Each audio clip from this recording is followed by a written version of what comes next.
Okay, we need to call the Greenville ISD Board meeting to start. Quorum is present. We do have one that is on state that is joining us on Zoom. The meeting has been duly called and notice of the meeting has been posted for the time and manner required by the Texas Open Meetings Act, Texas Government Code, Chapter 551. At this time, Pastor Jimmy Sy from One Church will be giving the invocation.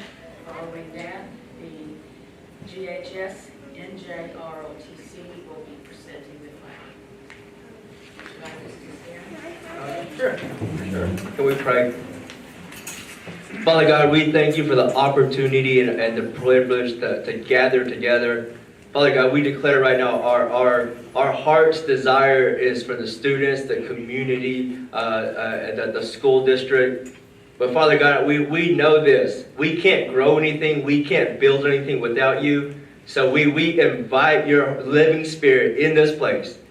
We say, guide our conversations, lead this meeting. Father God, we declare right now, as you freely gave us grace and love, we declare we pour out to others.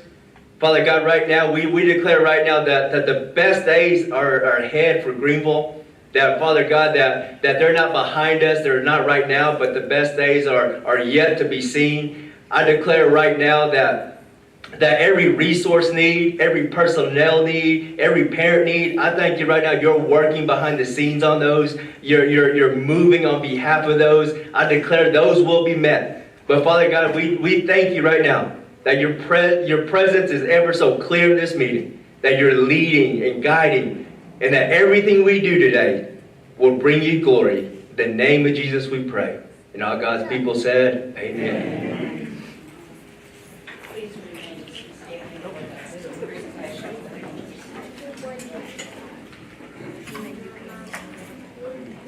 And Carthers. Ready. Cut.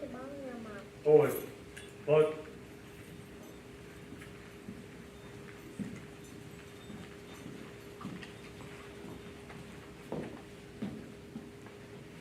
Hands out.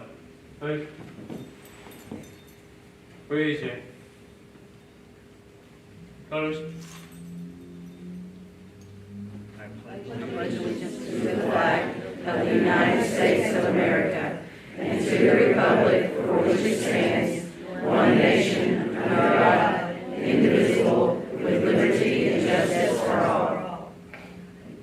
Gary. Colors. Forward. Ready. Post.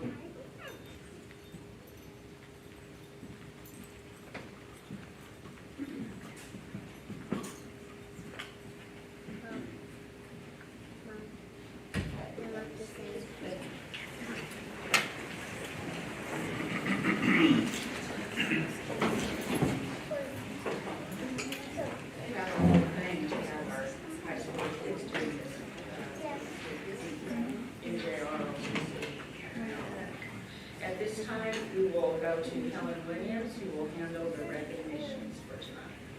Thank you, President Stafford, Superintendent Booth, and members of the board. We have several special recognitions this evening. First, we are honoring the Greenville High School Robo Wranglers. Here to tell us about their season is Robo Wranglers coach Adrian Emerson.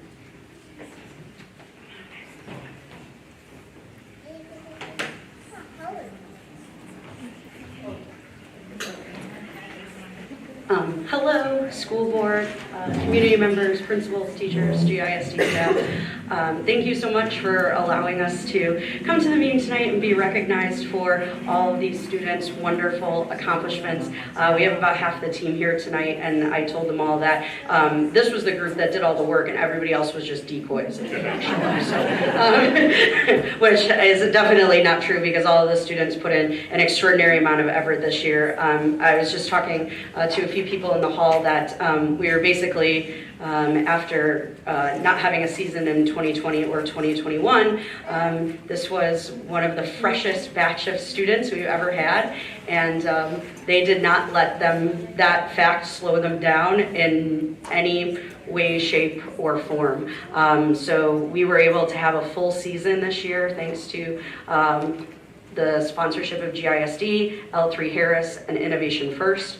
And these students were the winners of the Waco District, the Irving District, their division at state championship, the UIL state champions, and the finalists in their division at the World Championship. So I am just in awe of how incredible it is.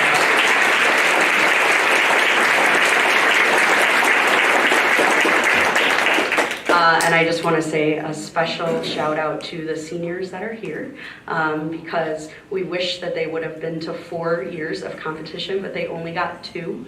And they gave those 2 seasons literally everything they had, and they've been amazing leaders for all of the younger students on the team and always come in with a smile on their face, ready to work their absolute hardest at every meeting. And they've set up such a great example for all of the students that are going to be, continuing in high school and on the team. So, so the ones that are here, I just want to give them, this is from the school board and Ms. Booth. So Aryan Patel.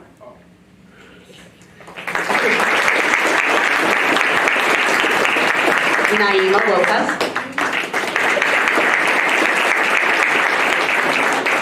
Millie Escobedo.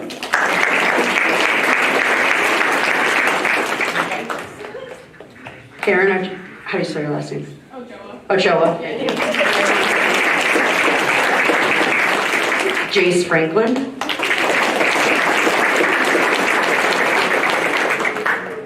Riley Adams. Kayla Williams. Mari Wilcox. Jared Pastor-Para. Angel Gonzalez.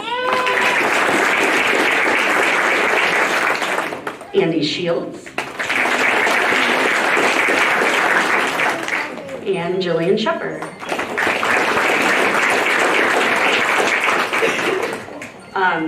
One more thing before we leave. It's hard to explain what an impact Greenville ISD and the Robo Wranglers have on the robotics community.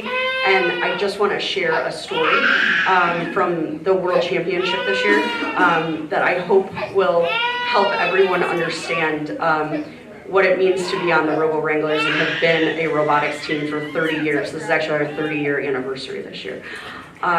So I had an adult come up to me, Jace can attest to this, he was sitting right next to me on the floor of the George R. Brown Convention Center trying to figure out how to win an unwinnable match, which we did win after that, by the way. But this woman walked up to me and she said, "Are you an adult?" And I immediately was like, "Oh no, this is not gonna be good." And I said, yeah. And she goes, I need to tell you something. I said, okay. She said, our rookie year was in 2011 and we couldn't pass inspection. Our robot was in pieces and your guys were leaving the pit like 3 hours before it closed. And they saw us struggling as they were leaving and they stopped and they stayed until the pit closed to help our robot pass inspection. And she said that this competition 11 years later, her superintendent was coming to the first robotics competition that they had ever attended, and they had full support of their community. They had tons and tons of sponsors now, and she said, like, we would have quit after the first year if it hadn't been for the Robo Wranglers. That team actually seeded third at state championship, and we actually played them in the semifinals. And they won an award at states, and it's just incredible to be able to hear those stories about the legacy of the team. And I hope you all understand not only how important the Robo Wranglers are to the Greenville community, but how important they are to the First community as well. So thank you so much.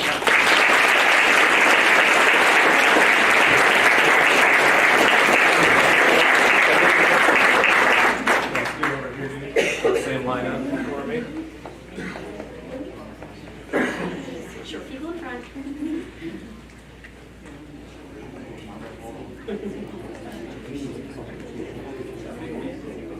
All right. Team one. Thank you. Parents, if anybody wants to take photos. Any parents want to come up and take photos? All right, great. Congratulations, Robo Wranglers.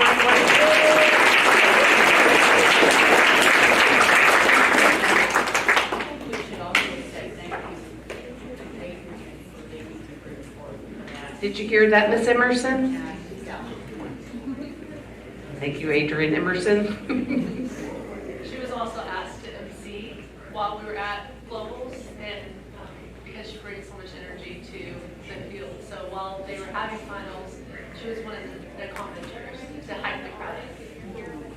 I can see that. She's got a little play-by-play sports commentator in her. Okay, so this is a pretty crowded room. Amy, do you think we're ready for the next? Okay, I think we're ready. So, Art Around Town. This is the second year we've done this. It is one of our favorite events. So tonight we're honoring both the artists and the businesses who hosted their artwork. We had 63 pieces of student artwork on display in 10 businesses in Greenville from April 6th to May 4th. You can see the artwork displayed in the hall outside the boardroom. Our students are incredibly talented and we love sharing their artwork with the community. Thanks to the art teachers who nurture the students' talent and selected the pieces for Art Around Town. Teachers, please join me up front to honor our students from Greenville High School, Bill Shiplet, from Greenville Middle School. Here's Bill Shiplet. Here he comes. I believe Courtney Baker's here from the middle school. Come on up. She does everything. She's a principal. She teaches art. No, just kidding. She's standing in for Mr. Jacob. From 6th grade center, Monica Crossley.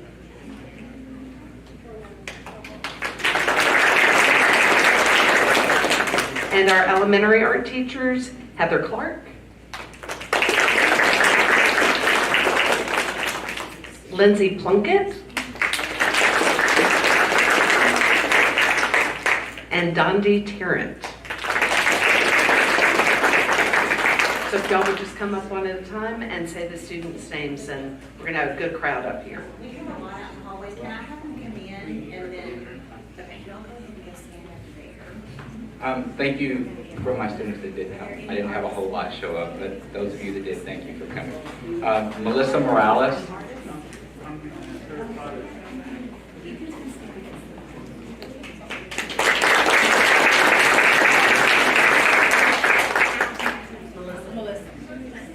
Andrea Rios.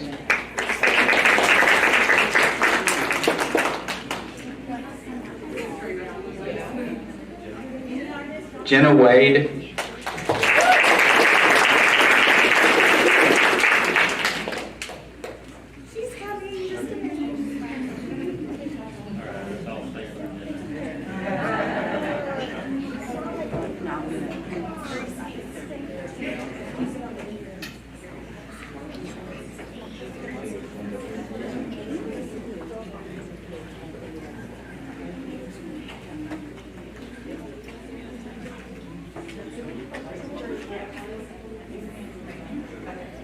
I have Lexi.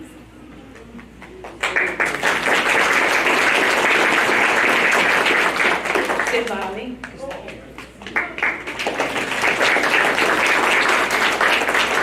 Belinda. Kinley.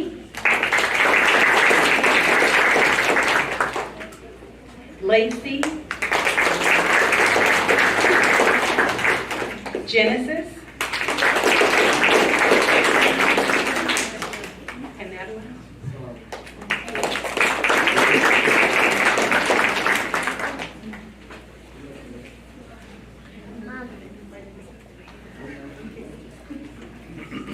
All right, I have Galileo Lozada.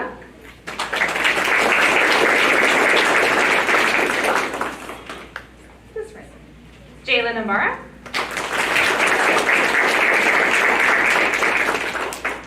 Jasmine Alvarez.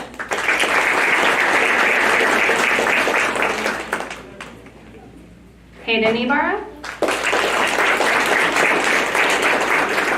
And Mackenzie Sharp.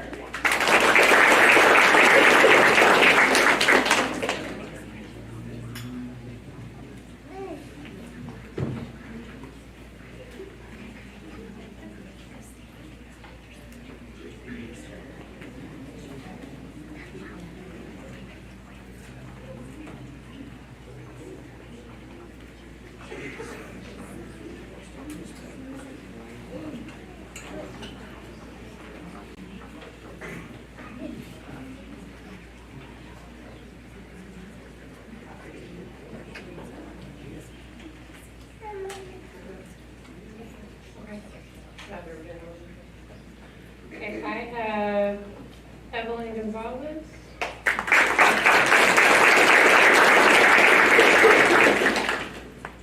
And Savannah Desmond.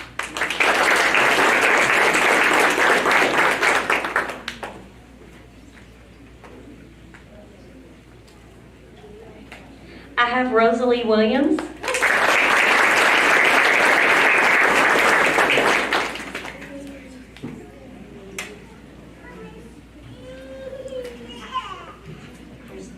Tu Pham.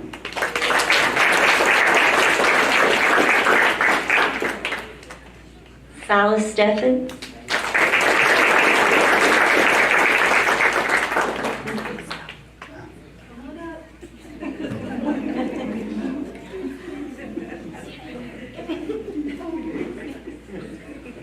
And Brooklyn Plunkett.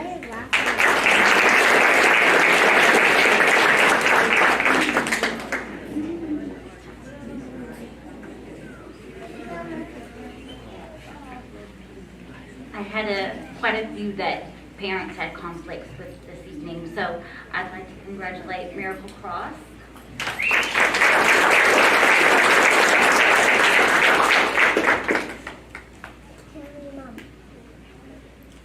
Is that everyone? Okay, let's see how we're gonna get you guys lined up. Let's go from tallest to most petite.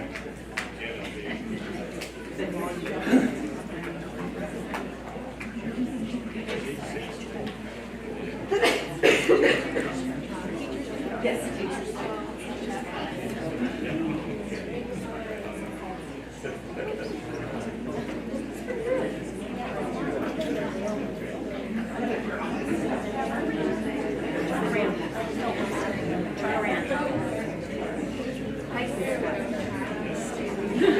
pictures, you are welcome to take pictures here. I'm sorry.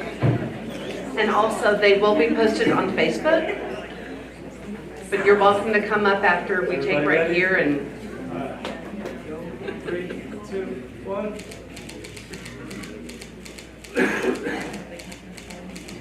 Thank you. I'll get out of the way. okay, just hold on for a minute. Parents, come on up and take pictures to your heart's content.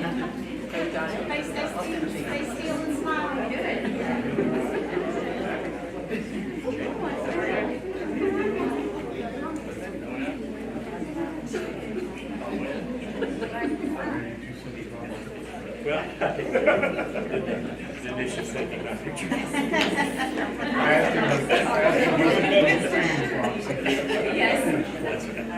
Hold that smile. They're still taking.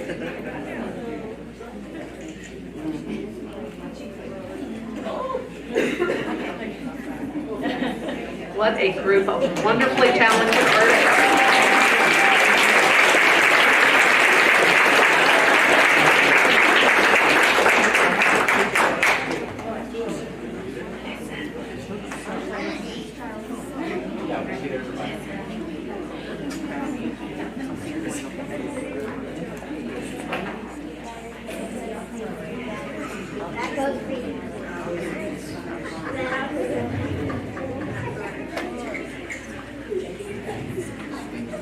And please take a minute to look at the artwork, create a kind of a gallery in the hall, and you will be amazed.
We're just getting the gallery owners to enter. It's a pretty crowded boardroom in here, which is great.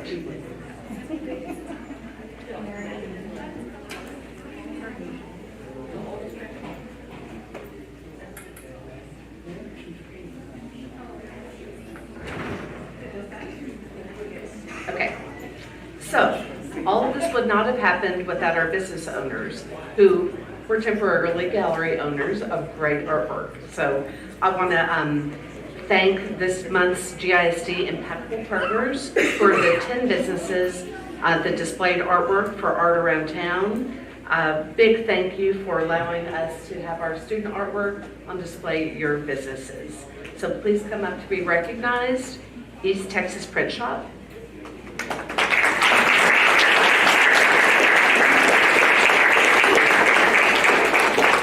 Office Solutions.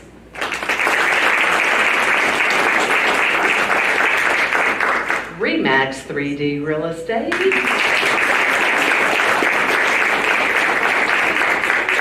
Robert Bledsoe Farmers Insurance.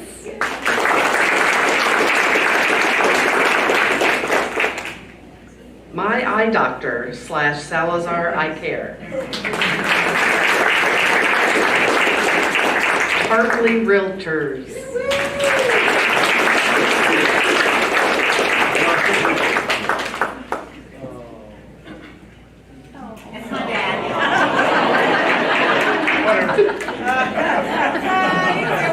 Uptown Forum.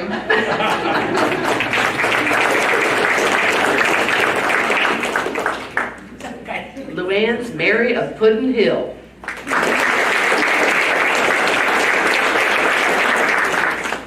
American National Bank.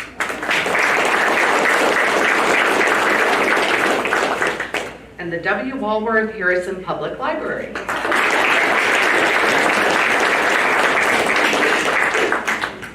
I also want to recognize our Director of Community Relations, Amy Wade. She's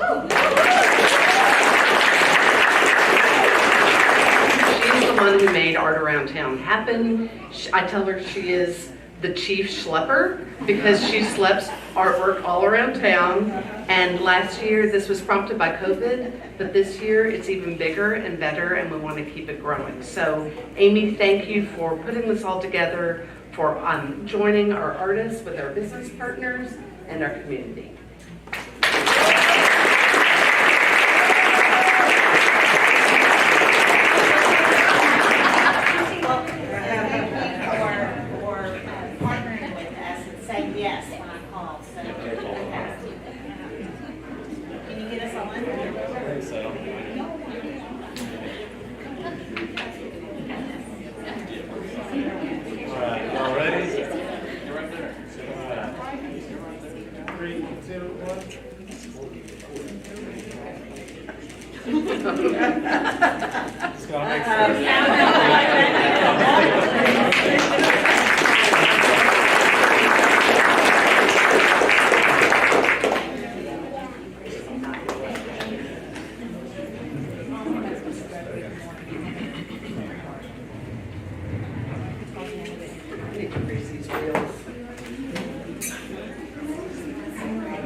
Next is our Extra Mile recipient. The Extra Mile Award is different from any other award because it is for someone who did something amazing.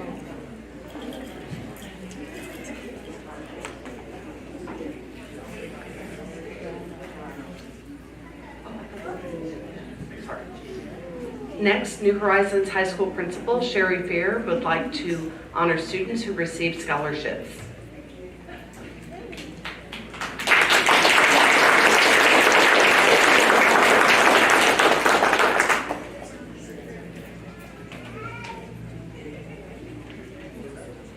Well, hello everyone.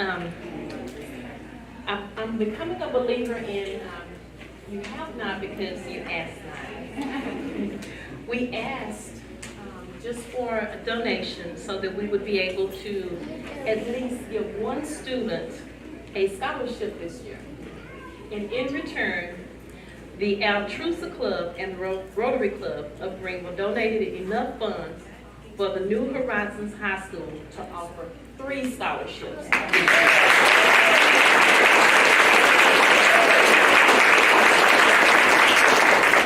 The selection process consisted of an application and an accompanying essay.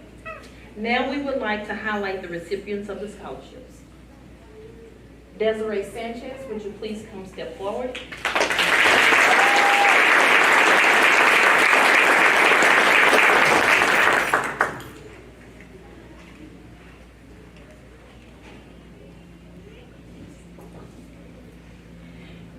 Gregory O'Bara.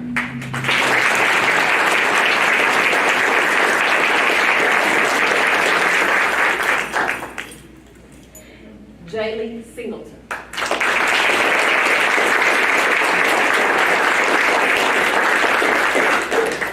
And again, we would like to say thank you to the Intrusion and Rotary Club of Greenville. Thank you.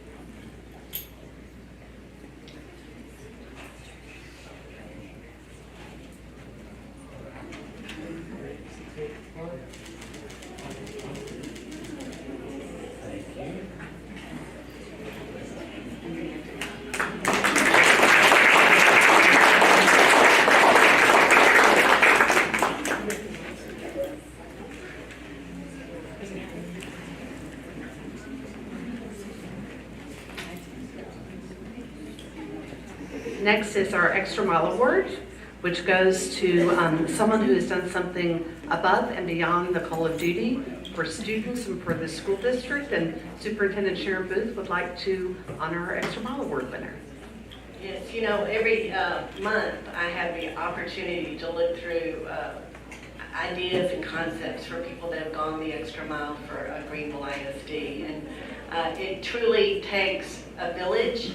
And in this past year, I've had the privilege of becoming superintendent, and then someone had the privilege of becoming interim deputy superintendent to backfill for me. So tonight I wanted to recognize someone that oftentimes when interim is put in front of a name, they're a placeholder and they don't make decisions, they don't lead. And tonight I want to recognize a person that truly led without missing a step, is a part of Greenville ISD, will be till the day she declaims us, is that a word? But, so I'd like to recognize Dr. Lori Pinselberger for literally stepping in and not missing a beat. She's amazing. Your team's here to applaud you and to recognize you as well.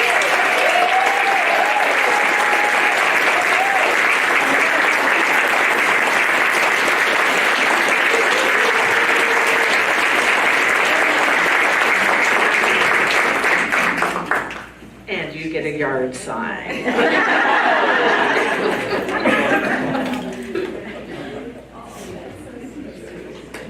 And you'll also get a t-shirt that says, "My superintendent thinks I'm awesome."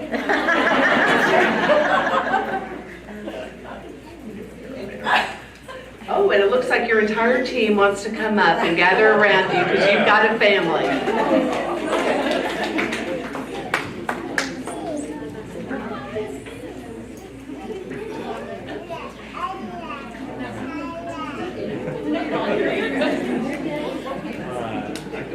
There we go, Wendy. Thank you. All right. Y'all ready? Yes. All right. 3, 2, 1. Awesome. Thank you.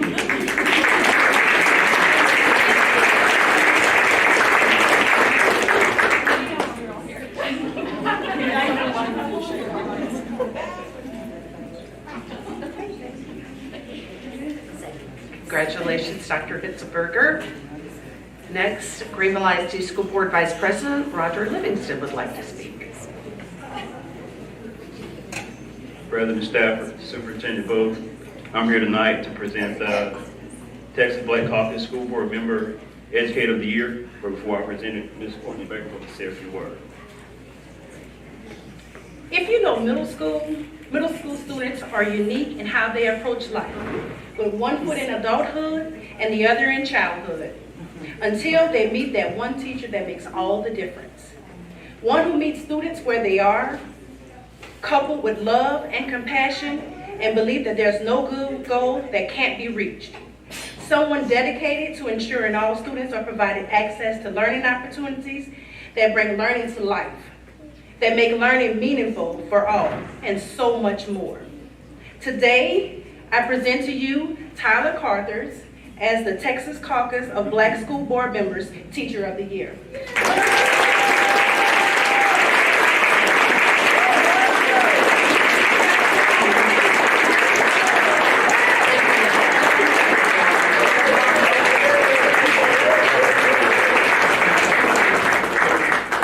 Good job, Coach.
Next, I'm proud to present our 2022-23 Teachers of the Year. So they're being selected in May, and they will go on to represent their campus and the district in the next school year. It is a tremendous honor to be named the Campus Teacher of the Year because they're selected by their colleagues who know their work so well. So I want to congratulate them, and when I call your name, Teachers of the Year, please come forward. LP Waters, Roxanne Davies.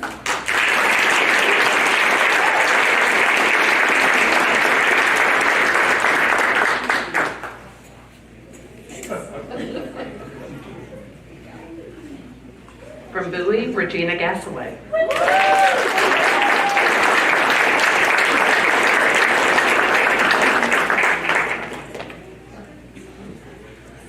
From Carver Elementary, Romina Wallace.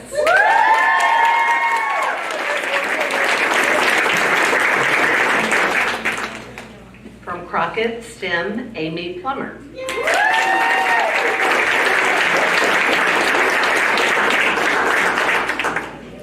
From Travis Elementary, Crystal Brown.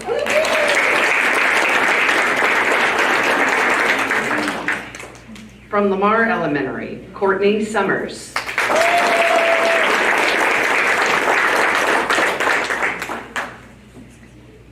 From 6th Grade Center, Jaleesa Washington.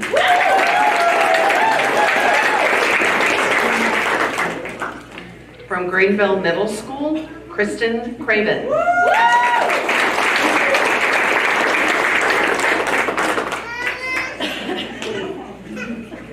From Greenville High School, Chris James.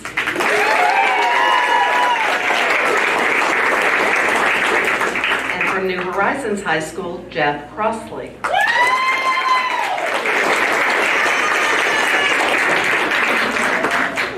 So a little story. Last week, Superintendent Booth went to personally visit each of these Teachers of the Year to get them flowers and treats and to surprise 2 Teachers of the Year who are going on to represent us at the regional level.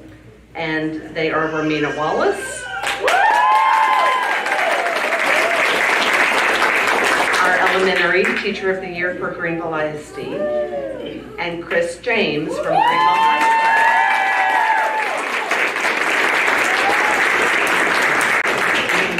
They will go on to be honored at the regional level and I think advance to state. So, congratulations, Teachers of the Year.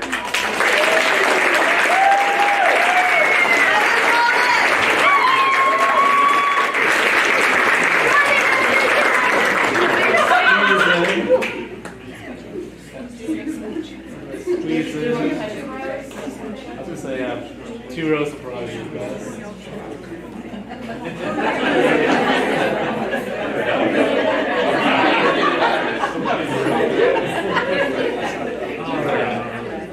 There's plenty of time for pictures. All right, 3, 2, 1. Thank you. Okay, come on up.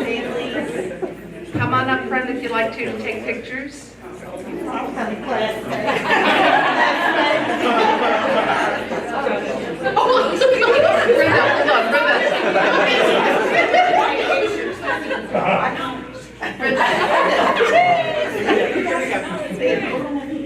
I'm going to get you to step out. Just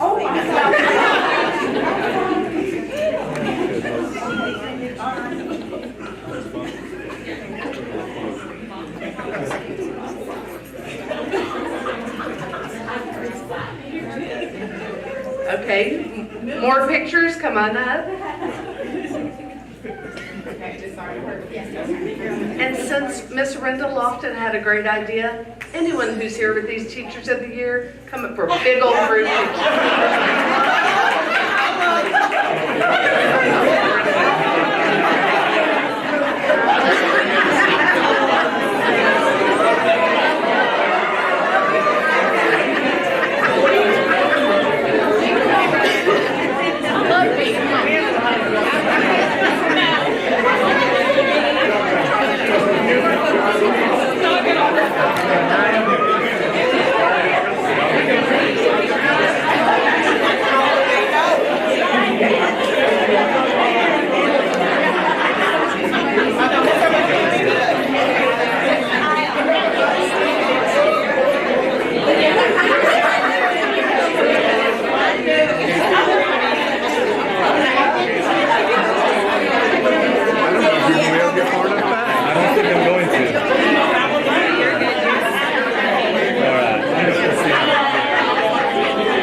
best smile. This is a family photo right here.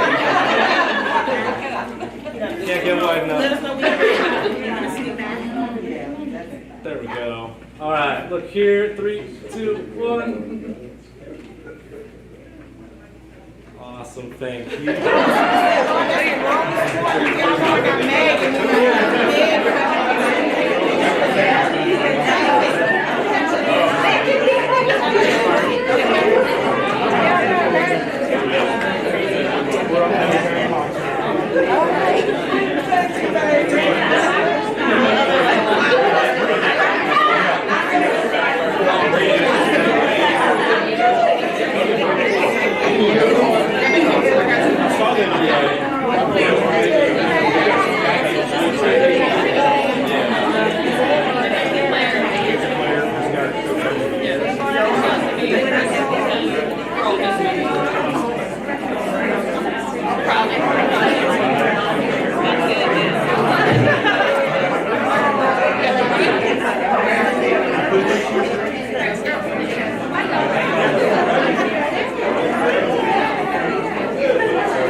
Down a little. There we go. All right.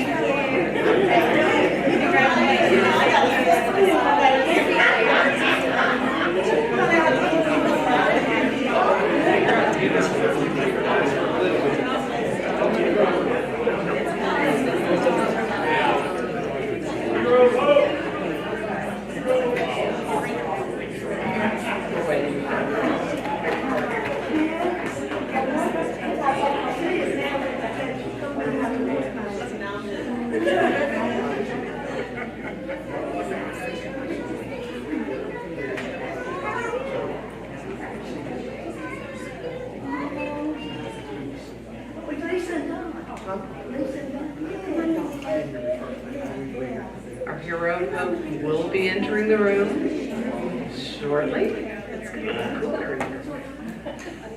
Are you doing okay?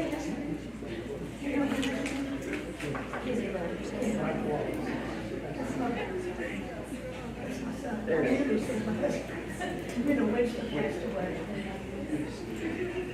Now we will honor our May Hero of Hope. You are our hero of hope for May.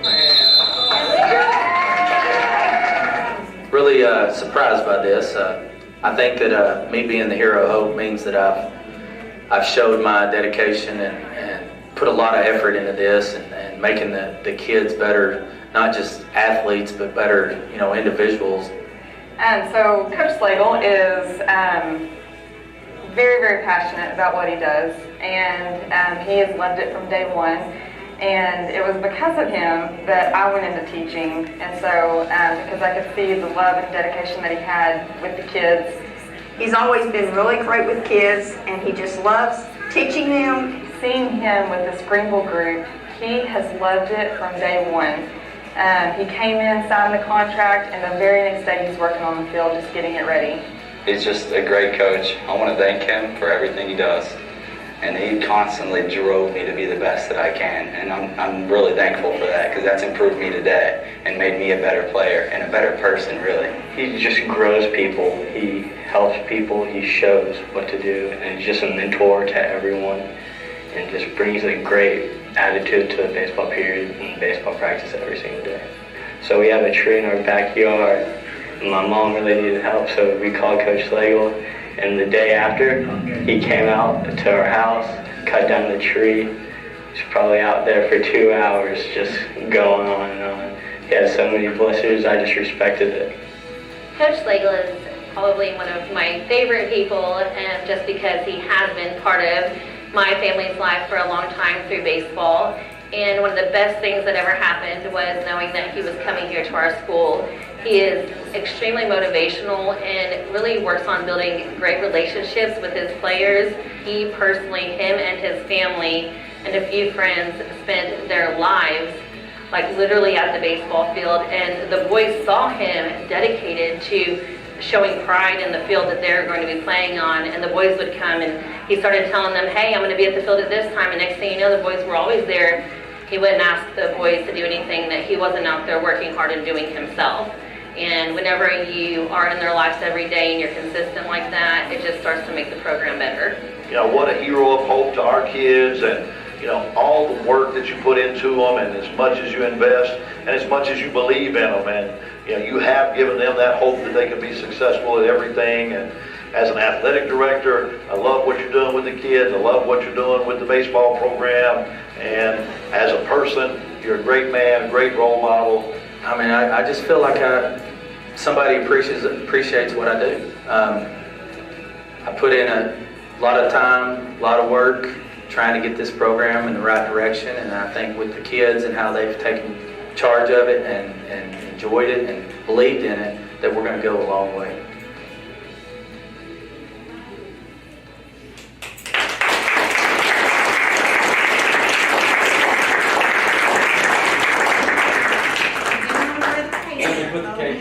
Absolutely have to wear the cape. You're going to get a check from Lone Star Credit Union. Maggie Mendoza is here to present that. Middle.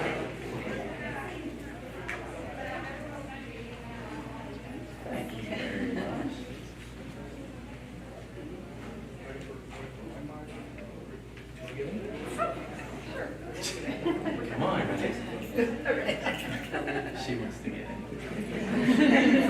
This is my wife. Anyone who's here with Coach Slagle, come on up, and Kyle will take a picture for you.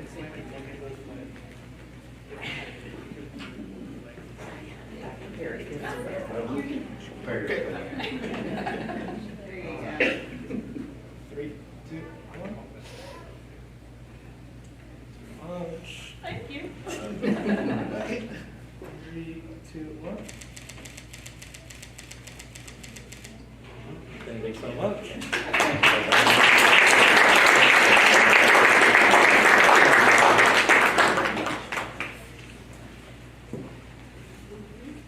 And now Greenville ISD Chief of Police, Ramona Rodriguez, has something to share with you.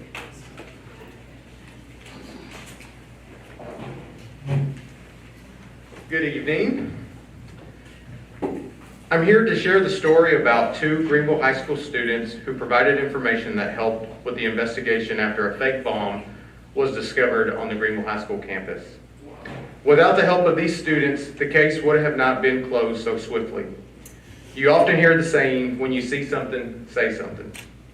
Thankfully, on May 5th, these Greenville High School students came forward realizing that it was their responsibility to protect their school family. This makes all of us incredibly proud.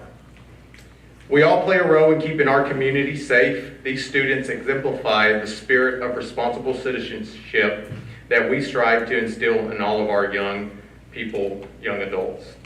Of course, their names and information are confidential, but I want to publicly recognize them for what they did to help the many law enforcement agencies who worked together to solve the case and arrest the suspect. Thank you.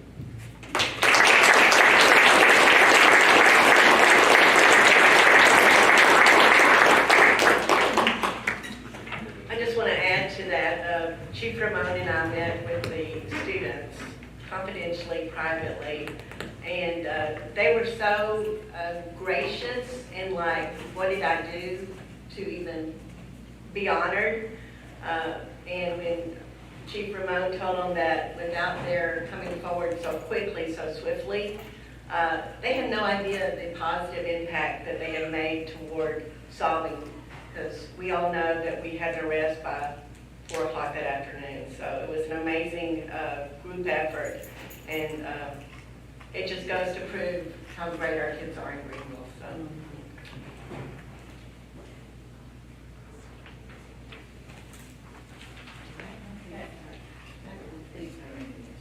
Yeah, it's always great to honor the kids, and especially in May, the teachers that make the difference in the lives of the kids. Okay, now we're on to the oath of office. We have an agenda item we will need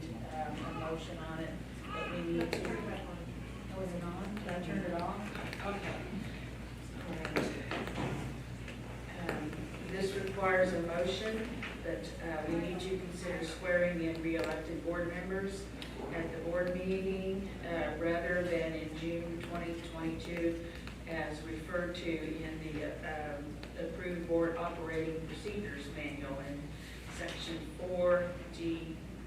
Okay, we made that change last year, but to do it in June, but it seemed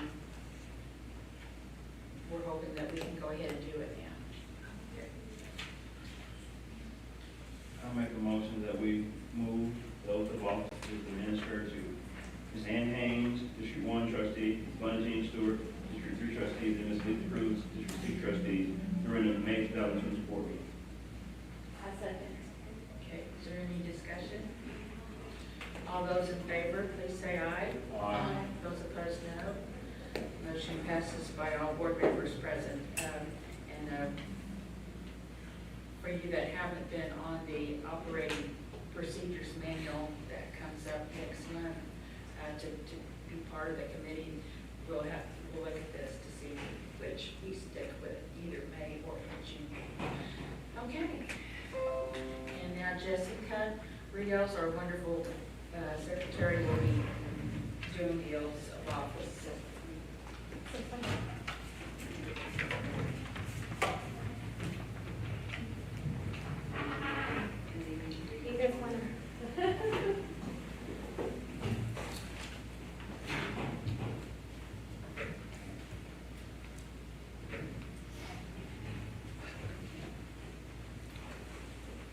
Please raise your right hand and repeat after me. In the name and by the authority of the state of Texas, I state your name. Do solemnly swear that I will faithfully execute the duties of the office of Greenville ISD Board of Trustees, District Number of the state of Texas, and will to the best of my ability preserve, protect, and defend the Constitution and laws of the United States and of this state, so help me God. Congratulations. And so I'm going to have you guys sign. Sign here. And then you.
spaces back around the board table. Again, it's kind of like a family.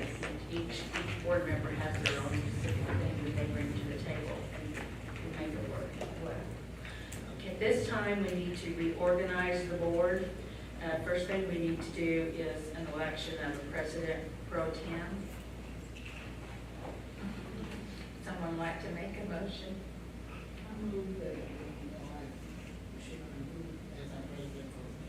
Okay. Is there a second? Okay, on the motion by Ann and the second by Bonnie Jean, Sharon Booth has been nominated to be the president pro tem. All those in favor, please say aye. Aye. Aye. Thanks, Mike. Okay, here you go. Yeah. Okay, we will now open nominations for president.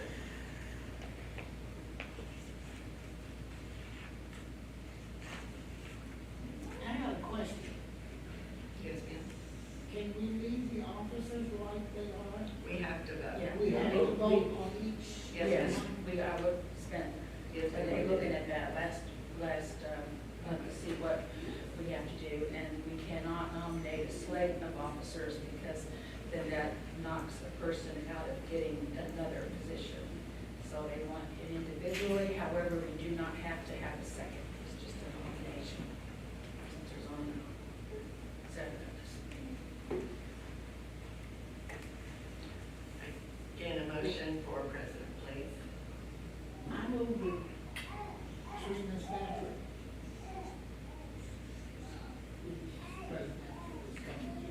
Okay, Ms. Haynes has nominated Trina Stafford. Is there any other nominations? Yes, ma'am. I nominate Ms. Cruz.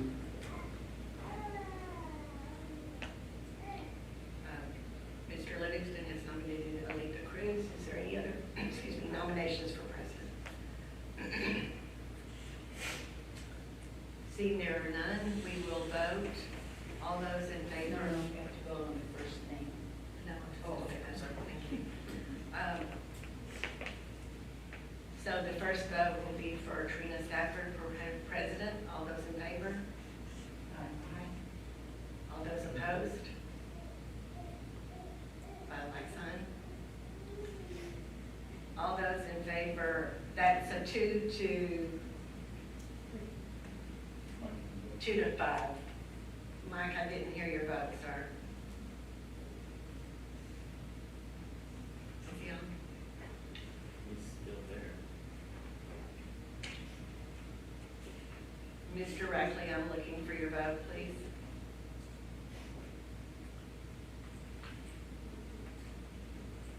He's muted.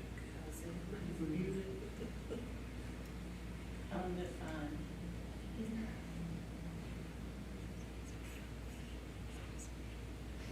Mr. Rackley, you're muted.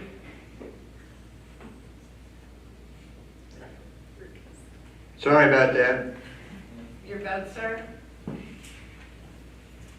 Would you repeat the vote again for me, please? Yes, sir. Right now, we're voting for Trina for president. The other vote will go after this for Alita Cruz for president. My vote is for Trina. So one more time, those in favor of Trina, please raise your hand so I can get a count. Okay, so that vote is 4. And those, like the same sign for those in favor of Ms. Cruz. So the vote is 3 for Alita Cruz and 4 for Trina Stafford, so therefore the president will be in majority Trina Stafford. Ms. Stafford, I will hand back over the gavel to you. Okay, now we need to have a nomination for vice president of the board. Well, I'll nominate myself again. Okay, are there other nominations for vice president? Hearing none, nominations closed. All those in favor of Roger Livingston as vice president of the board, please say aye. Aye. Okay, the vote passes unanimously by all members present, so congrats. Okay. Moving on, we need to elect the secretary of the board. Are there nominations for board secretary? I nominate Ms. Woodruff. Are Are there other nominations? Hearing none, we close nominations for Secretary of the Board. All those in favor of re-electing Tish Woodworth as Secretary of the Board, please say aye. Aye. Okay. Those opposed, no. Okay. Vote is in the affirmative, and Tish is the Board Secretary for another year. At this time, we can reseat the board. If you want to change spots, this is your night to do it. If you want a different view, otherwise we can stay where you are. I do not want Mike's chair because it is not comfy. Okay. Does anybody else want to? I'm afraid I can't exchange with anybody tonight. It's okay. So, all right. I don't hear any big desire to change seats, so we'll stay as we are. Okay. Moving on. Okay. This is the time for public comment for agenda item and non-agenda items. Now, we have arrived at the portion of our meeting where we will hear from people who desire to make comments to the board on agenda-related or non-agenda-related items. Please note, speakers will be limited to 3 minutes on one agenda-related item or non-agenda-related item. If commenting on more than one agenda-related and non-agenda item, comments are limited to 5 minutes total. Public comment regarding agenda, non-agenda related items will be limited to a total of 30 minutes. When more than one individual wishes to address the same item, whether an agenda-related item or a non-agenda related item, the board president may ask the group to appoint one spokesperson. Please address the board as a whole and not as individual board members. Any and all complaints or concerns regarding the management of the district will be referred to the superintendent. Also, during this portion of the meeting, the members of the board will remain silent and not respond to any comments or concerns. To address the board, you must complete a gold card, and that was all up on the screen earlier, provided in the back of the room. Your name, address, and topic of discussion must be indicated as well. And our first one tonight is Matthew Middleton.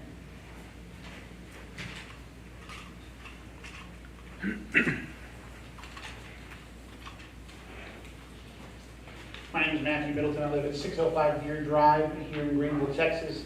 I have a senior that's graduating in 2 weeks, and I have a daughter that's a freshman. She's an FFA, and I'm an FFA parent. I'm saddened by the fact that the bond did not pass. And I know the contingencies for what's going to happen at the junior high and the other schools are going to be putting in as far as what they told us at the bond meeting, that they were going to be putting in portables in, correct? Now, because of one of the things that I've talked to several people about why they thought it didn't pass was because of the ag barn. And now that the ag barn is not going to be built, what is the contingency for those students to be able to house their animals? Unfortunately, it will stay as it is right now until we have plans for that. As a parent and as a citizen of this city, what can I do to help? Just as a reminder, we can't respond, but we are taking your comments. We'll be getting back with our show. Okay. Thank you. Yes. Okay, next is Nancy Money.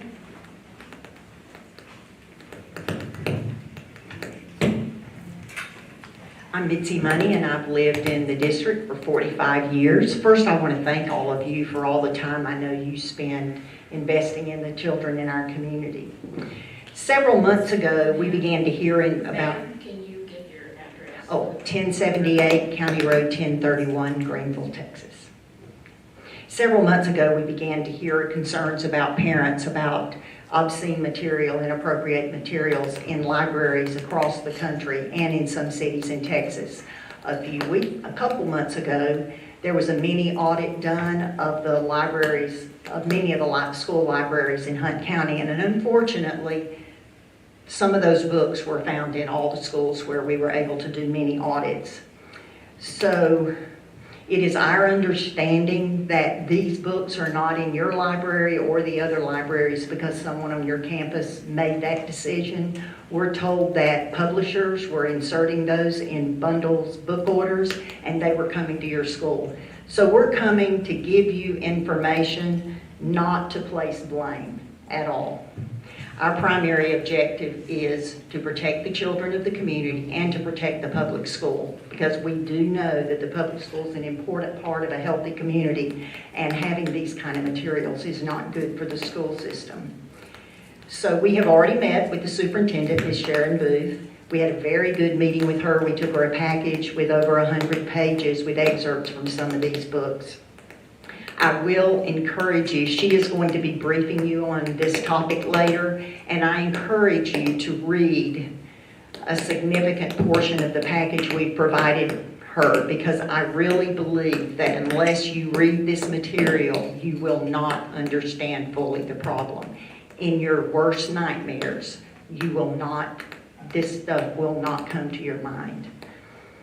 So we had 3 requests. 2 of those we've already got some action on because of the superintendent. She is immediately working to take care of the books that have been identified as obscene materials, probably in violation of the Texas Penal Code.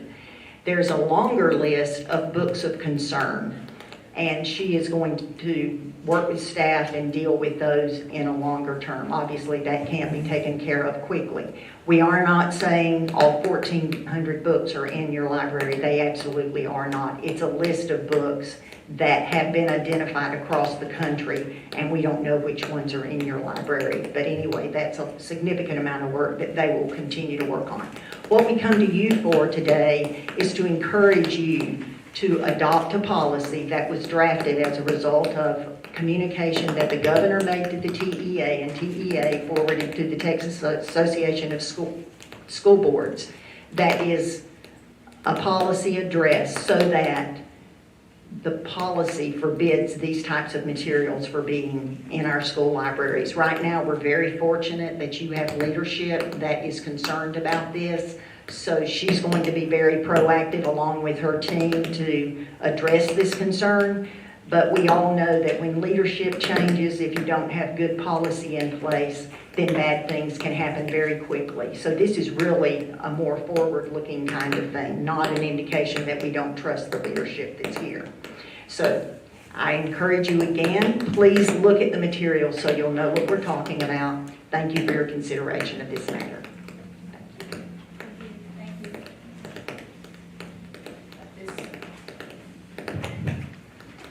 At this time, are there comments from individual board members? I just wanted to say congratulations again to everyone that was honored tonight for the early college graduates. I was so excited about tonight. We had a great floor show, the band, brushes, RTC, live floor show. I was really excited. The kids were the best. So exciting to do. Congratulations. Don't forget the Pops concert party at 7, which is always fun. You gave this one up? It's the whole system, so it's like it's wireless interface, like a cell phone, so. It's like I'm in a popcorn machine. Yeah.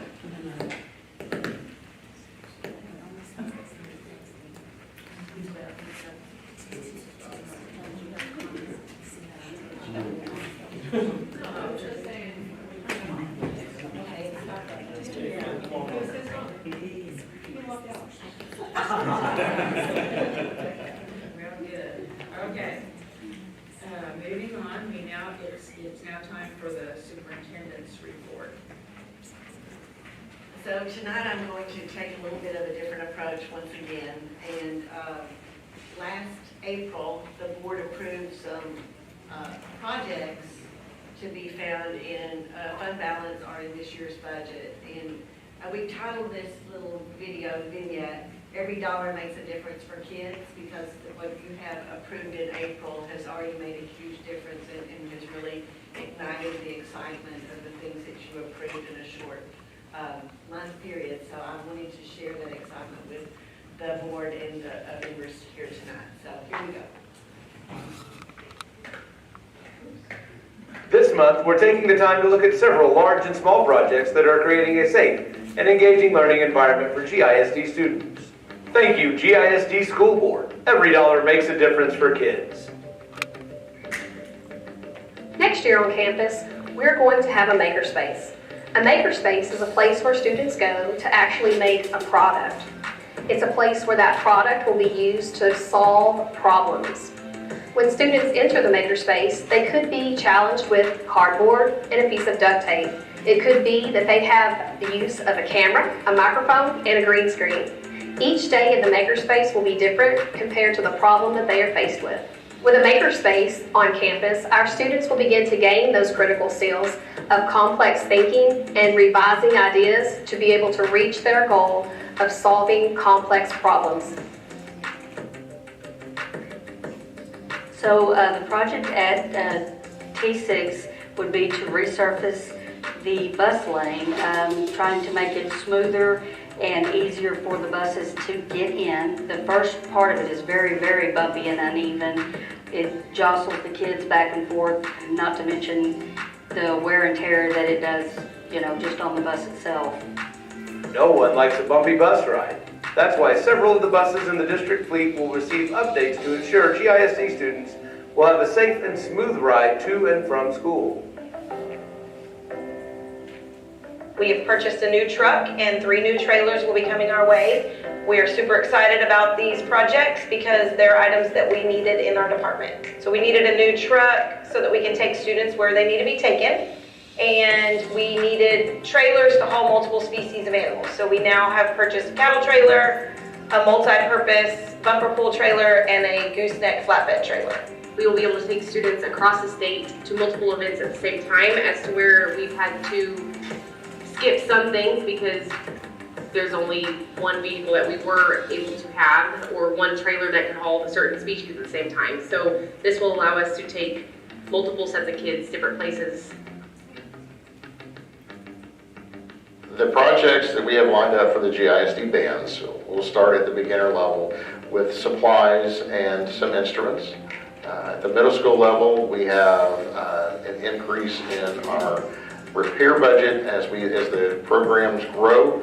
We need to maintain them and repair them as needed. At the high school level, we also have repair and new instruments that will be coming in as the band continues to grow. If we don't have instruments that work properly, students tend to lose interest, and so that's going to help retain students as well as motivate them to play better. Everything that we receive works towards that goal of making better musicians and better students. This project is a girls empowerment program dedicated to helping young ladies develop positive self-images, leadership skills, character, good citizenship, and an entrepreneurial mindset. This project aligns with the growth of diversity, equity, and inclusion. This is another step in growing our own. This program focuses on career development and conflict resolution skills that make connection with the community. Also, Ms. Jocelyn, the program provides opportunities for the young ladies to make emerging executive functions and build their self-confidence. This program provides a positive vision for themselves and their future. Character Strong is going to be our district-wide social and emotional curriculum that is going to be vertically aligned so that students pre-K through 12th grade will be hearing the same vocabulary, learning the same strategies. So no matter what elementary school you go to, we all converge together at the middle school and high school. We are familiar with the different strategies and how to manage and control our emotions. Character Strong is going to provide for our students a lifelong set of skills to help them be resilient. It is important that all of us learn how to handle our stressors because as we get older, life does not get easier. And so the struggles they're facing now, if we teach them the skills on how to handle that, they will be able to use those same skills as they grow up and grow into the adult world. Our Carver Cool Cats will soon be playing on brand new equipment. The new playground will include areas specially designed for younger students and students with special needs. We always want to be ready for medical emergencies, which is why it's important to keep our AEDs ready to go. These machines have a shelf life of 5 years and need to be replaced. Safety and security updates are important to keep staff and students secure. Morning announcements, the Pledge of Allegiance, and other important communications are made possible by intercom systems, which are being upgraded at Carver, Crockett STEM, and Lamar Elementary Schools. This fall, students and staff will return to freshly painted main hallways in Carver and Lamar Elementary. Research tells us that outdoor learning has huge benefits on the brain. It gets students into the fresh air, calms their spirits, and allows them to focus on lessons using nature, not worksheets. The Greenville High School Cafeteria is a place for assemblies and events, and the new sound system will allow everyone to hear with clarity. Rather than sitting in the seats and taking notes, students are now gathering around whiteboards to boost engagement and fine motor skills. Students and teachers at Travis 6th Grade Center will be getting 40 more whiteboards, which is a major learning upgrade. Thank you, GISD School Board. Every dollar makes a difference for kids.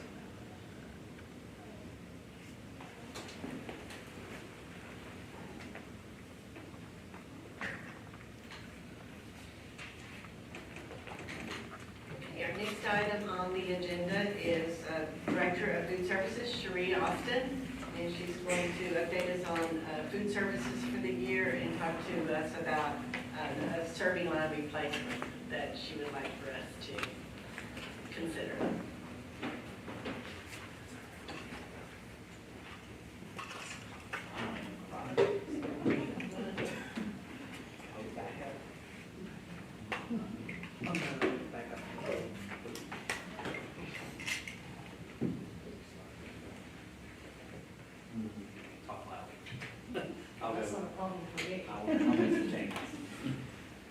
Good evening, President Stafford, board members, and Ms. Booth. I'm here tonight to give you a recap of our child nutrition program and to present to you some new serving lines possibly. I'd like to begin this evening by thanking you for the opportunity that you've given me this year to run your child nutrition department since we brought it back in-house. I will venture to say that things have gone very well. So we'll get started. So we would like to replace the existing serving lines that we currently have at Crockett STEM, T6, and at Greenville Middle School. The reasons for wanting to replace those serving lines is they are extremely outdated and they are difficult to get replacement parts if we can get replacement parts at all. Once the board approves, we will take this to the Texas Department of Agriculture for approval from them. The benefits of a new serving line are they're going to maintain our quality of food. They make cleanup easier and it reduces the time that it takes. It allows us to efficiently serve more students in a quicker amount of time. It will be under warranty and it is designed and constructed at appropriate heights in compliance with the ADA.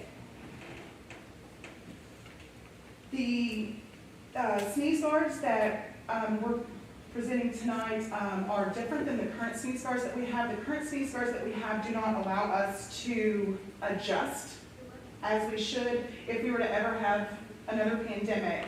This will allow us to simply close the glass where the students are not allowed to touch the food at all. The laminate is easily removable. We're not going to have turquoise. Our laminate that we picked out actually looks like this. Thank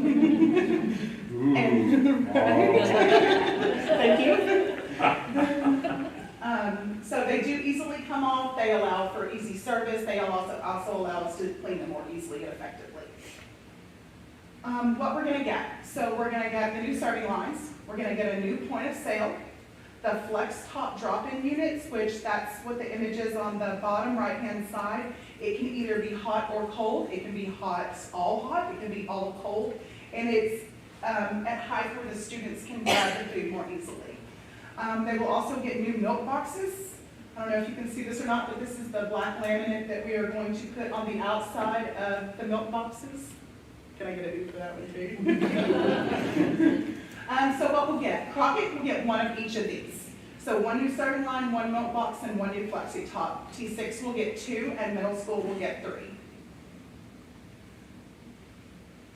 So I'm here tonight to ask you for... And just a reminder, this will come out of food services budget. This does not come out of fund balance or out of GISD general budget. But we need your approval because it's over $50,000.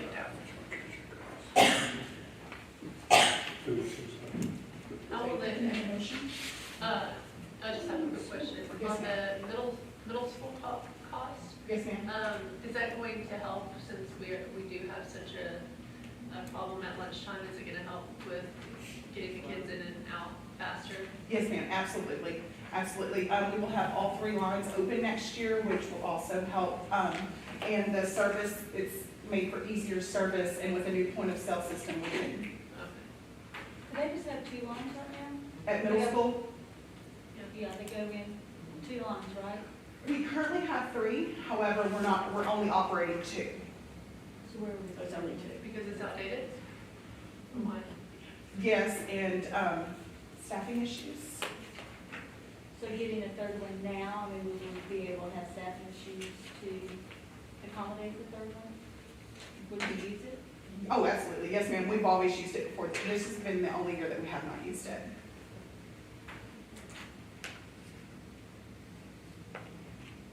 I move that the board approve the interlocal purchasing agreement over $50,000 to replace the serving line at Greenville Middle School T6 Private Elementary Cafe as presented.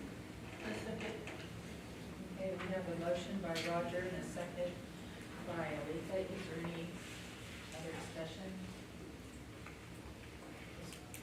Only thing I would ask, will this help? I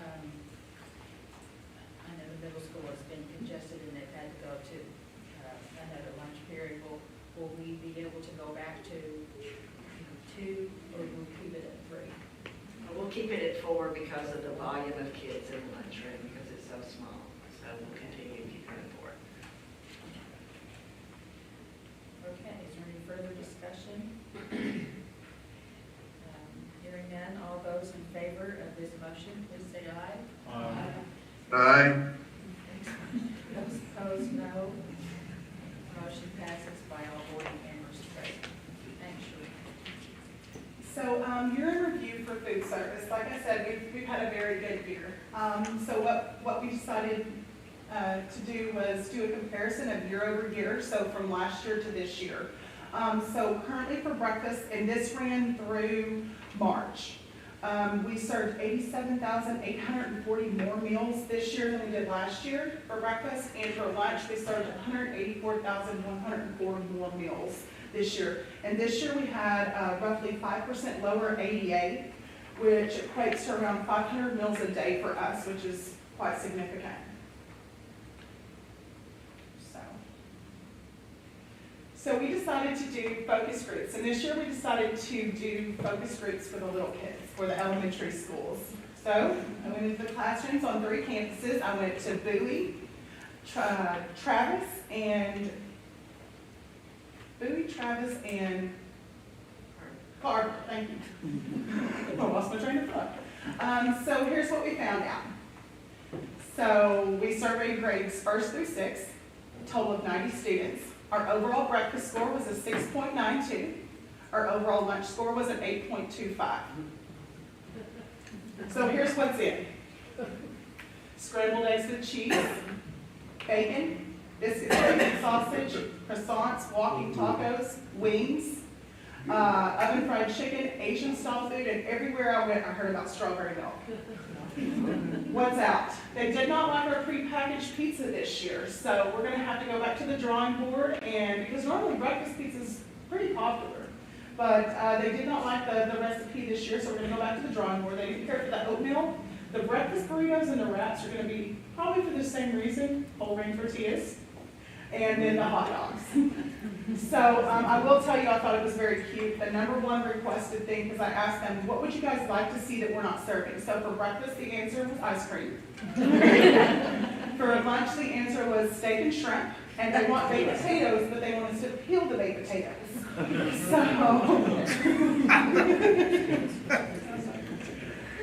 So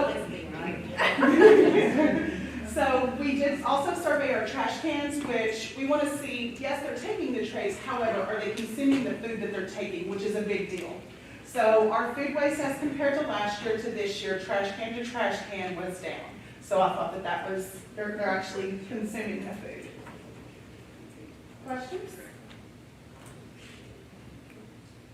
Good job. Okay, sure. Yes, sir. They turned mine off. You can borrow mine. Did they say anything about the vegetables they're receiving, or? So their number one complaint was that they don't like broccoli, which most kids don't like broccoli. I didn't like broccoli when I ate it. So I did hear that a lot, and then that was their biggest thing, is they didn't care for the broccoli. Any complaint about the roll? No complaint about the rolls. All right. I ate a lot though. That's my thing though. I get a lot of good samples, so I want to go over there. What do you think about the rolls? They're wheat. Bread, they serve the kids, it's wheat. That's required by the FDA. So it is, thank you, Cherie, for following the food guidelines. Once you heat that wheat up and then it sits there, I don't talk wheat to hard. understand about the eating. Wheat hard, it's hard. Yeah, it does. And by the time about 1 o'clock, you drop that roll, it's like a brick. Maybe some of these food lines will have better steamers, too. We'll see what happens, right? So. I'm glad our kids are learning to make healthy choices. That's a good thing. So even when we do wheat, it's not whole wheat. If it's not whole wheat, then it's going to be washed out wheat, which is the white bread, that has very little nutritional value. But it tastes good. Okay, well, So chocolate cake. thank you, Cherie, very much. We appreciate you. Okay, so the next presentation is the quarterly financials and the second reading of the 2022-23 budget by Assistant Superintendent of Finance, Jerry Dawson.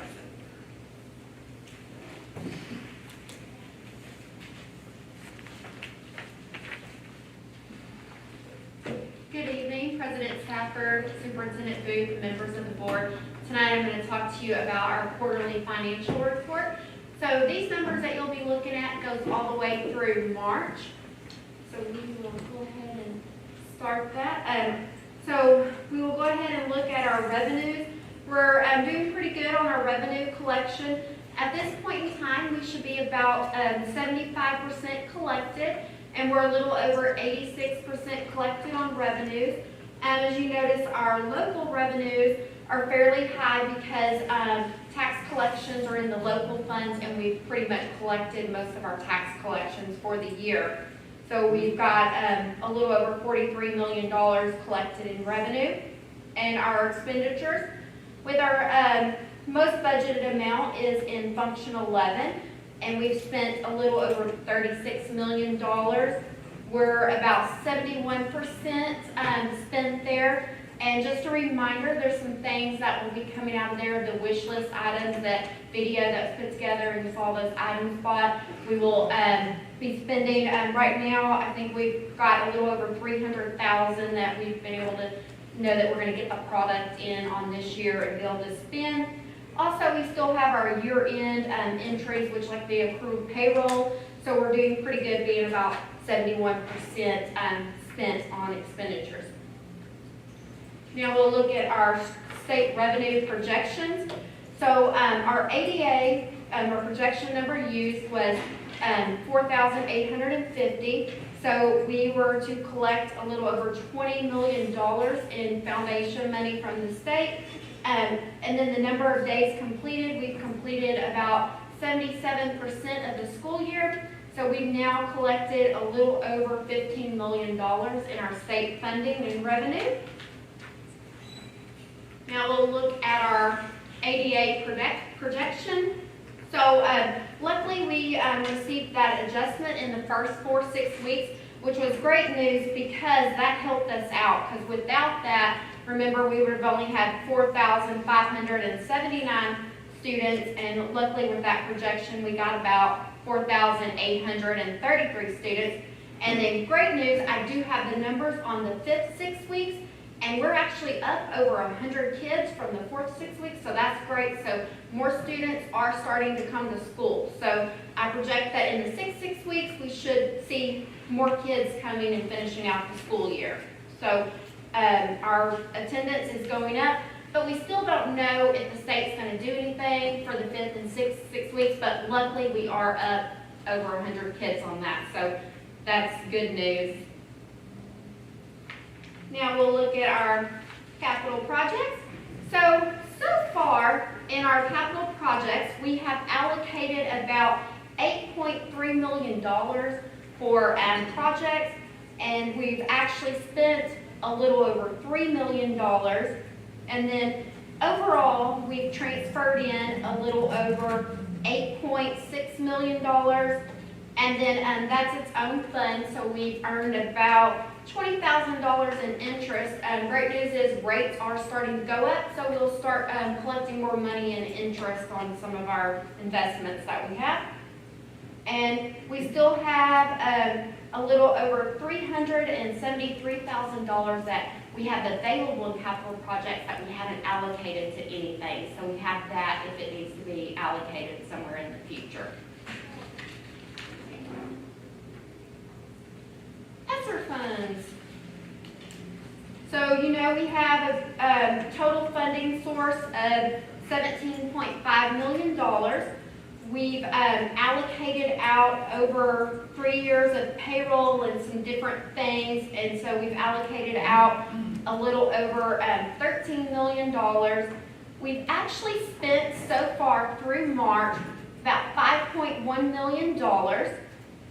And we still have a little over $4 million left, but to just kind of get an idea and start thinking about the future with doing that incentive pay and the payroll, we're actually going to end up using about $2.2 million of that will be allocated out for next budget year. So we will end up having $1.8 million left over to make a decision on in the future, what you would like to do with that. And that is your quarterly financial report. Does anyone have any questions? I just had a question at the very beginning when we were talking about the $300,000 that we've been spending. You said it came out of which number? 1111? That it came out of? Function number? Oh, on the very first one? It's about. She's talking about the funds that we used in the videos. Oh, so that'll actually just kind of depend. Some of that was 11. Some of that may have went to maintenance.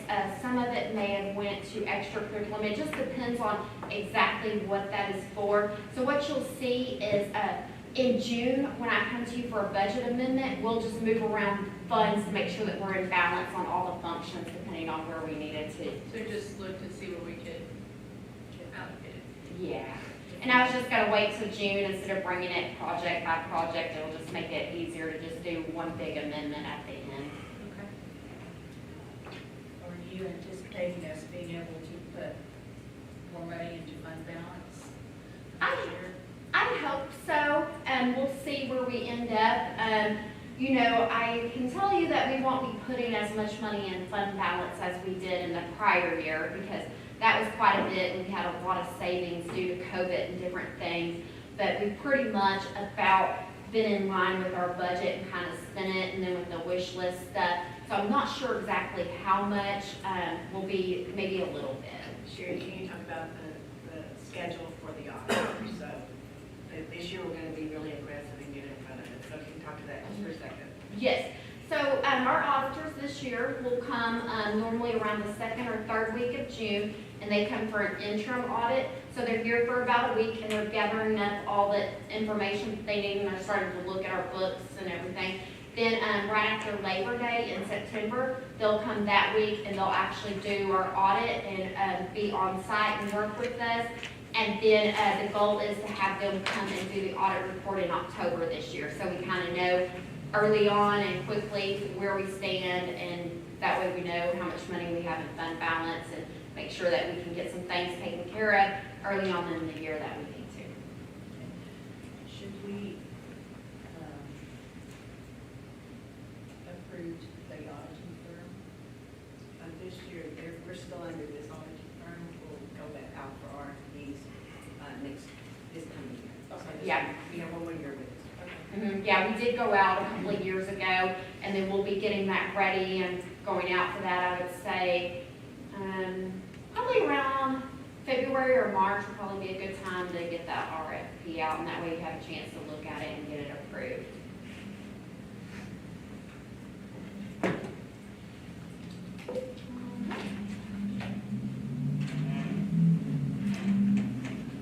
Now we'll look at the 22-23 second budget reading. Okay, so I have some projected revenues here for you. It looks as though on our local tax collections, we'll get a little over $31 million this year. Now, no, there is some changes in this year. We do have that $40,000 homestead exemption, so that does reduce down our taxable values in properties. Also, with the record high property taxes, there may be more protests. So Ms. Booth and I are working closely with Brent South so that we can stay up to date and ahead of any of the protests so that we make sure that we get the best possible revenue numbers out there to you. So with that, our taxable value is looking to be $3.49 billion. And average daily attendance right now is looking to be about 4,767 students. And then we won't have our certified values to July, but I think working with Brent and getting projections as protests and stuff are happening, that's going to help us before July to kind of know exactly where we're going to stand. And he's made a commitment to send to us every Friday a report on the protests that they've accepted. So Sherry can continue to monitor to that number to make sure our tax number, our revenue is correct. Yes. As close to possible. Because I just think it's going to be a lot of protests going on this year. So I just want to make sure that we're staying ahead of that. State funding is looking to be a little over $17 million. Our TRS on behalf, 2.8. And then all of our other revenue, about 1.3. So our projected revenues is looking to be $52.8 million is what we're looking at this next coming school year. And our projected expenditures, so our payroll with the 2% raise is about $43 million. That accounts for 82% of our budget. So as you know, payroll is our biggest budgeted item. That also includes any of the new positions that was approved. That's also all projected in that $43 million. Our non-payroll is $9.6 million, and that only accounts for 18% of the budget. So our projected expenditures is about $52.8 million. So great news is it appears that we'll be able to adopt a balanced budget with about $93 left over. So, but again, I'm going to really keep an eye on our revenues just because I don't know what property taxes are going to do. So I'll update y'all as we give that information. And what you can expect at the third reading is your estimated revenues by state, local, and federal. Also an update on what the property taxes are doing.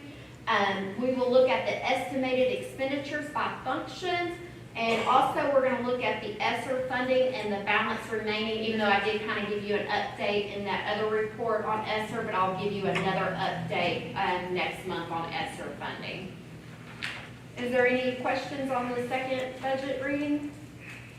I was just going to ask if there were pretty conservative estimates. Did you tend to do very conservative? Yes, I try to stay on the conservative edge of everything.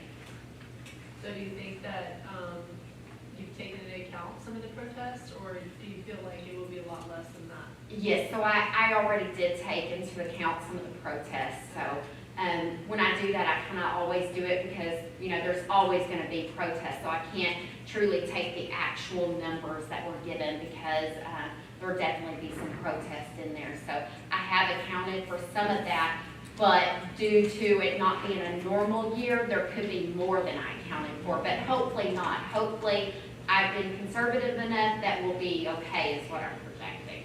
And that's how we have $93. Yeah. Do you take a percentage and deduct that is that how you do it?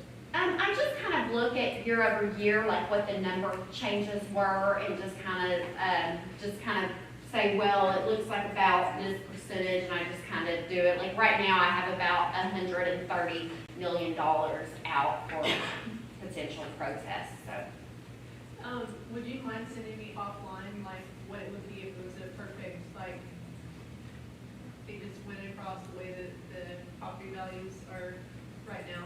Yeah.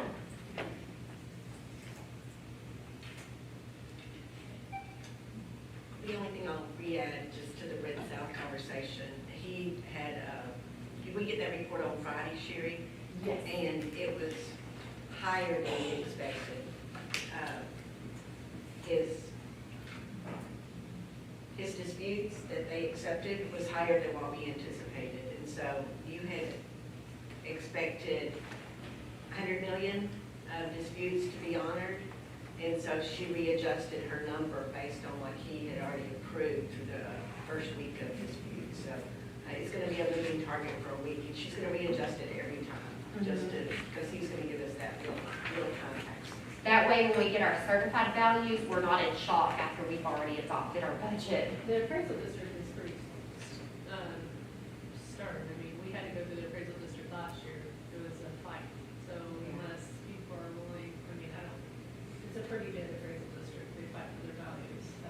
True. And also, I know Britt South really does a great job for us. I know some CFOs in places struggle to even get numbers or get different things. And he had me numbers with the $25,000 exemption, also the $40,000 exemption. So he's really been doing a great job for us. Thank you, Sherry. Thank you. Moving on to action and discussion items. First one is to consider approval of Shaq recommendation for 7th and 8th grade health curriculum. So I'm thinking this is one of two last presentations that Dr. Hisselberger will present to the board. So here we go. Go for it. May I add that I've been truly the one who's been blessed to be here and work with a wonderful team in GISD, and I certainly appreciate the board and Superintendent Booth for giving me that opportunity. Thank you. I am one who's been truly blessed. I do have a couple of recommendations for the board. President Stafford, Superintendent Booth, and members of the board. We're looking first at the process of looking at our middle school health education curriculum. The reason we're doing that is because the state did adopt new health standards.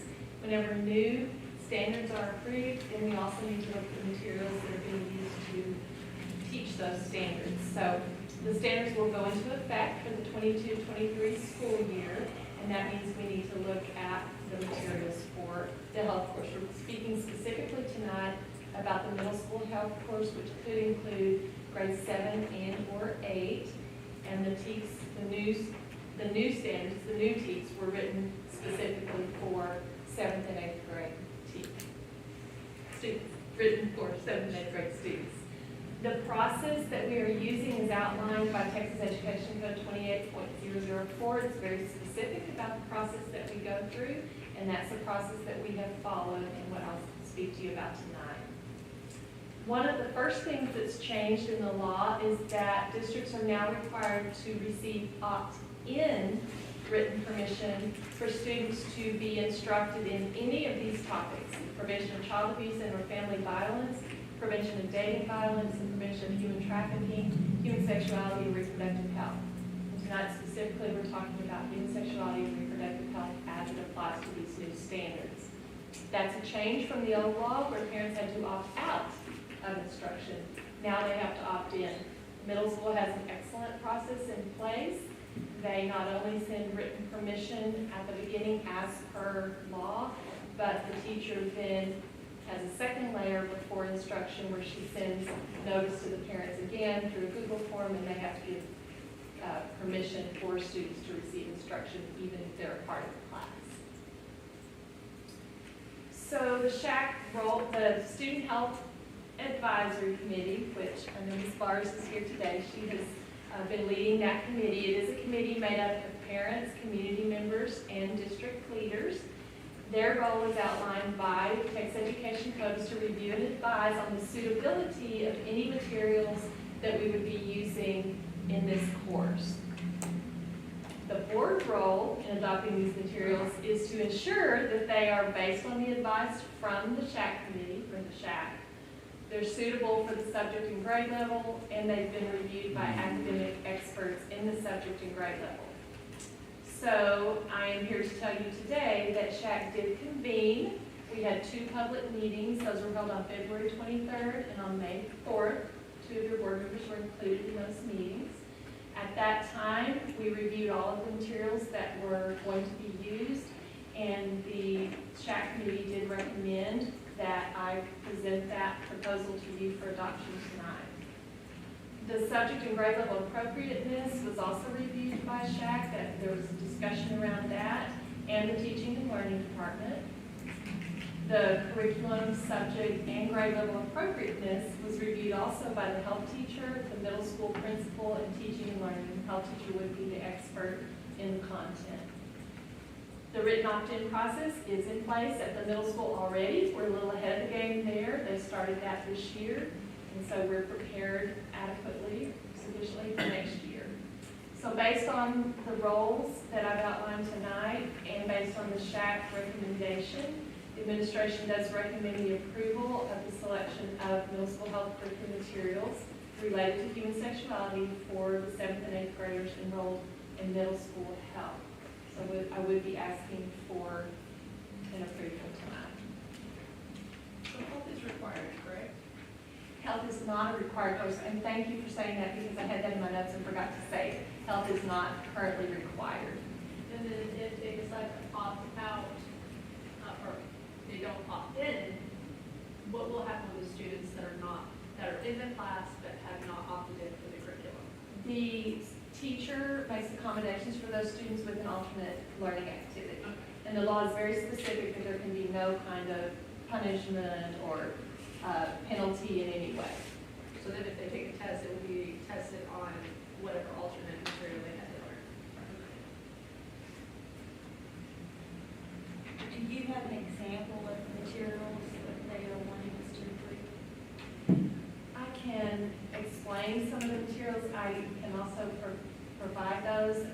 One of the requirements in the law is that anyone who wants to see the materials can see them. So we make them available to the parents. Really, it's basically about girls who, the cycles, and also about the body parts and the endocrine system and how it all works. I don't know if y'all want to chime in here. It's basically the science behind, so I just, and just a reminder, I mean, really, the Shaq committee really vetted this so it is based on the House bill, Shaq is to review it and bring their recommendation to you. So they have looked at the material, they saw the presentation by the teacher, and they know what's in it. So because of the opt-in protocol and it worked really well, like Dr. Hilberger said, at the middle school, and many did not opt in. So, and they had alternate courses. So people were able to review that, or people need to bring that back to you at another time. But they have spent hours doing that. So there's several videos that the Shaq has shown? Yeah, the Shaq has shown each one of them. They went through line by line of curriculum. There were nurses, community members, question and answer. So it was a very well thought out process of every part of the program. One thing I'll add too is we had some community members who did a attend, and they were also in support, and they had the opportunity to see it.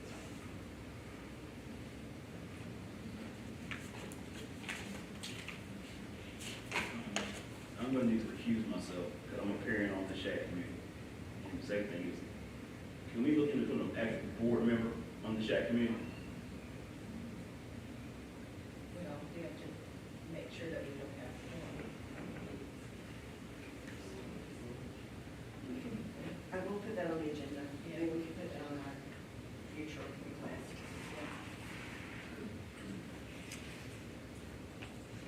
I would like to see a copy of the material. You said that we did have some parents that opted, or that chose to opt in. Well, Did not opt in. did not opt in. Yeah, there we go. Okay, how about what percentage do you know of that? I don't know, we need to check with the middle school health teacher.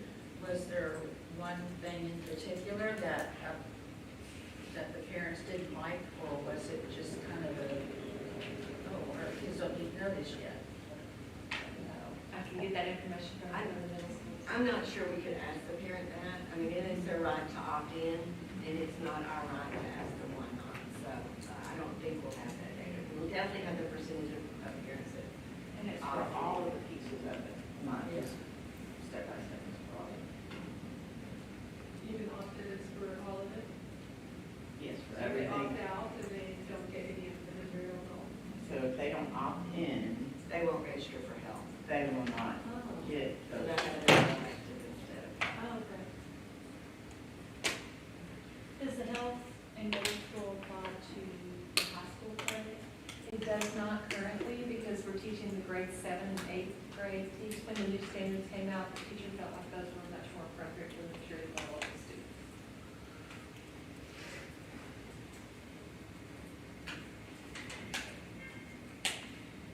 Is there a motion on this recommendation?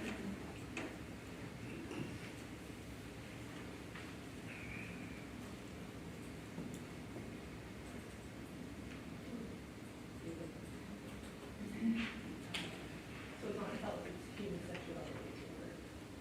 That's the motion I'm making? Yeah. Okay. I move to approve the selection of the curriculum materials related to human sexuality for Greenville ISD 7th and 8th grade students enrolled in middle school health. Okay, is there a second? Second. Okay, so a motion by Aletha and a second by Ann. Is there any further discussion?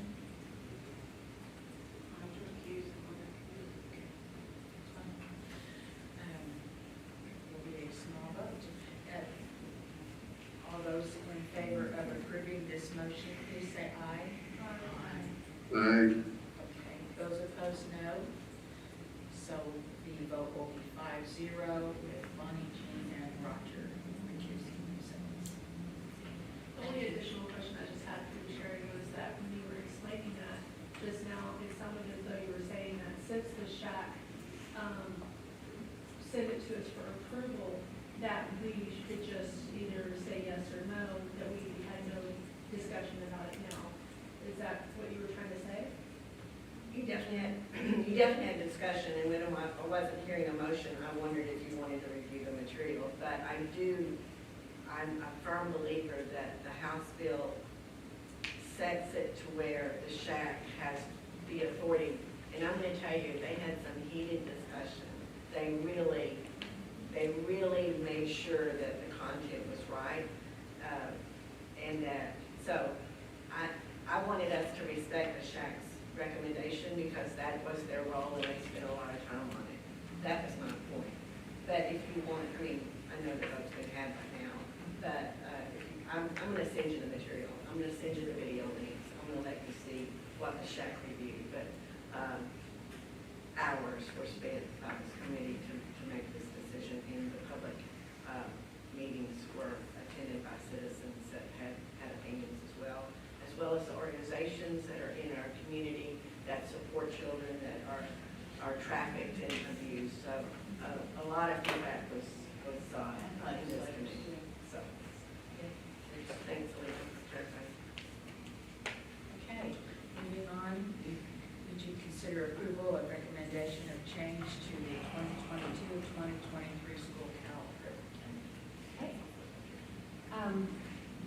like to inform you that we have now received the state assessment calendar, and the date that we had put our bad weather makeup day is the week that the state scheduled for testing. So we are coming to you to ask you for approval to change that bad weather makeup day from April 17th to April 7th to allow for testing the week of April 17th through 21st. Is there a motion on this matter? Okay. Is there a second? I'll second. Okay, a motion by Bonnie Jean and a second by Roger to move the bad weather date. All those in favor, please say aye. Aye. Those opposed, no. Motion carries by all board members present.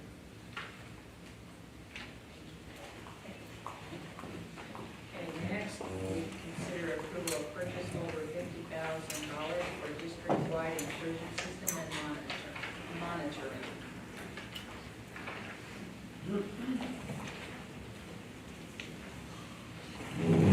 President Stafford, Superintendent Booth, board members, good evening.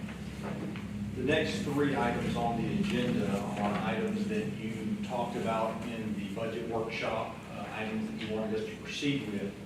Because these individual items have a purchase price of over $50,000, we are required to formally come before the board, have you approve those projects for us to be able to go ahead and go forward with those.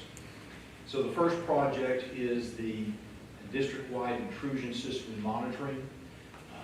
We currently have a intrusion system within the district. It is more residential in nature than commercial.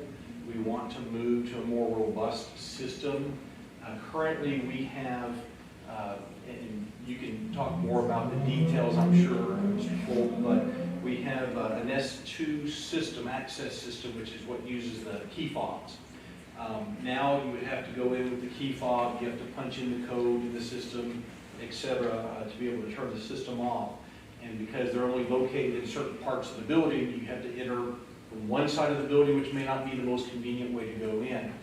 This new system would include an installation of the detection system, the control panels, all the peripherals at the district sites throughout the entire district.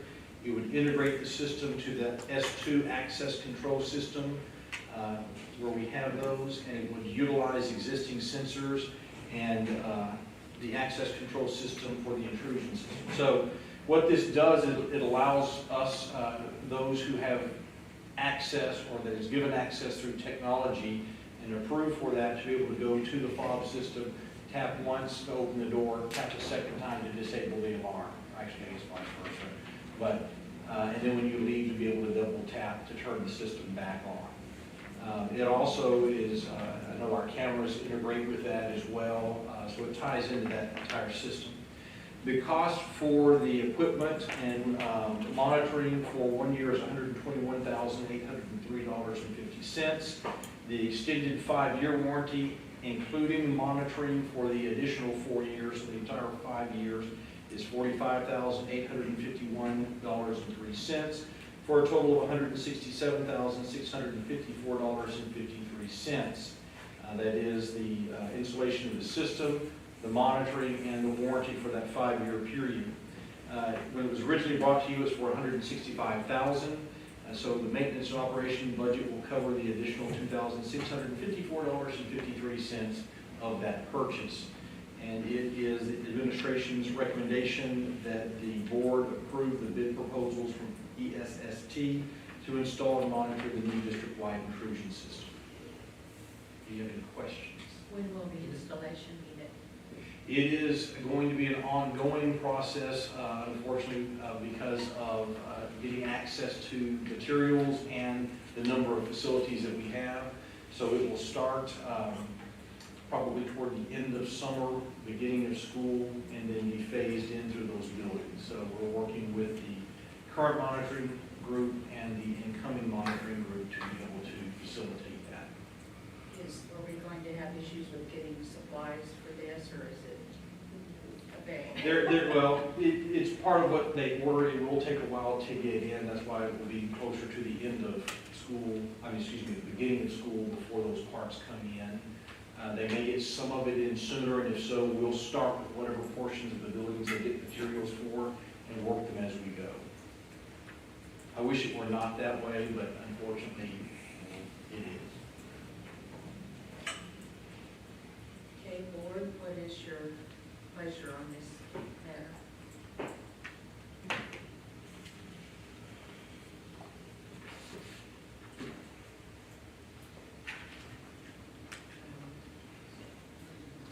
I'm kind of hesitant on this though, because the backlog of parts. Yeah. I think anything that we do is, we're gonna have backwards parts. We won't go without monitoring. Okay. We will have the current system in at a minimum when the parts come in, and they will do a building at a time. Is that your concern? But we will be continually monitored. Yeah, we will not go with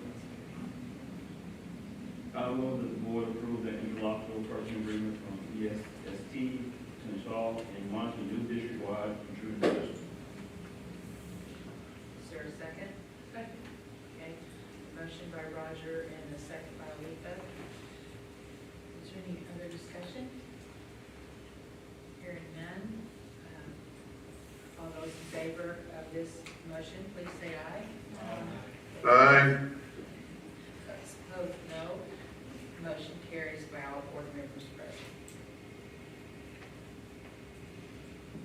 The next item is the consideration and approval of the purchase over $50,000 for the intercom system for Carver, Lamar, and Crockett Elementaries. We replaced the system at the middle school a while back. It was a 1950-something edition. We're not getting that life out of the newer models that come out. These are the ones that have been in the district for, I guess, since the life of those buildings, so 20-ish years since they were built. So they're having issues with those. We would like to replace them. In this project, this is the pre-testing, this is the ability to install the system, to train the campuses, to install the software for them to be able to use. And then they will test the speakers that are in there and the wiring. That is not part of this bid. That almost doubles any of the bids if you have to do that. They will test it. If they find deficiencies, they will give us a price to repair those, and that will come out of the maintenance and operations budget at that time. And then they will also provide a telephone system interconnect between the intercom system and our phone system. So that's kind of the system that we've been going with. The cost to do this for Lamar is $44,000, and Carver as well, because they're twin campuses, identical schools. So $44,865 a piece, and then Crockett is $42,076 for a total of $131,806. Our original estimate to you was $105,000. The remaining $26,806 will come out of money that the Maintenance and Operations Department has within its budget to do this project. They believe that they can get all of this installed before the end of June if the supply stays as it is now. Are you anticipating any electrical issues? I believe we'll probably have some speakers and some wires that they may have to go back and look at on that, but I think for the most part, that's going to be very isolated. I don't think it's a systemic issue in those buildings. And it's not been when they've come to look at things before. This is a company that we've dealt with before on this. They've found the issue, they've been able to isolate it and fix that and move on. Okay, so Crockett isn't getting the radio station through the intercom. I should hope not, no. That was bizarre. What's up with warranty, does it have? That's a good question. This is all part of the wish list, right? Yes. I don't know, we find it out on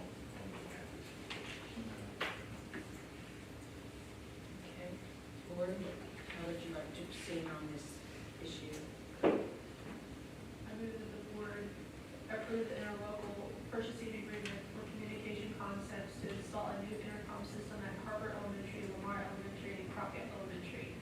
Okay. A motion by Aretha and a second by Tish. Is there any other discussion? Hearing none, all those in favor, please say aye. Those opposed, no. Motion passes unanimously. And then the third item that I have is consideration for approval of purchase over $50,000 for Carver and Lamar entry and main hallway repaint for $59,900. This would be done by Harrison Contracting. They are the company that we use to repaint the middle school auditorium, gym, and then the high school commons area this past year. They did a good job for us. When you go into Carver and Lamar, they have that entry with the clock tower. That's very high, very awkward place to go in, have to paint, and lots of work that has to be done in there. They would be doing that area, including the structure that the clock is on, painting all of that all the way from the floor to the ceiling, or ceiling to the floor, whichever way you prefer. And then in the main hallway, the one that goes across, not the classroom hallways, but the main hallway that's 2 stories tall and has all the different stripes of colors in there. They will repaint that hallway and all of the stripes. Now, the principals and some places have asked them to cover up some other areas so that they kind of have a blank slate to go back and do some different things, and they will do that. They've already been here to match color chips, and they're prepared to place an order. And they are saying that they believe they can get everything done by the end of June. What would happen to the artwork that's on Carver's main hall? Would that be saved? That's kind of campus, I mean. They are wanting it to be saved. Lamar is not. So, again, what Dr. Anderson said is the principal's wish, because Carver has much more newer artwork than Lamar did. So they're going to go, so just from gym to kinder hall, and then where the clock towers are. So that's what we'll be painted. And so it's $29,950 per campus, a total of $59,900 is administration's recommendation that the board approve this purchase. Ford, what would you like to do? I move that the board approve the interlocal purchasing agreement over $50,000 to repaint the Carver Elementary and Lamar Elementary entry in main hallway as presented. Second. Okay. Now we have a motion by Roger and a second by Bonnie Jean. Is there any other questions or discussion? All those in favor of this motion, please say aye. Aye. Those opposed, no. The motion passes by all board members present.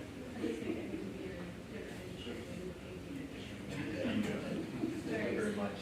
When you have 1,500 kids in your house, that would. Okay. Sure, you're doing next.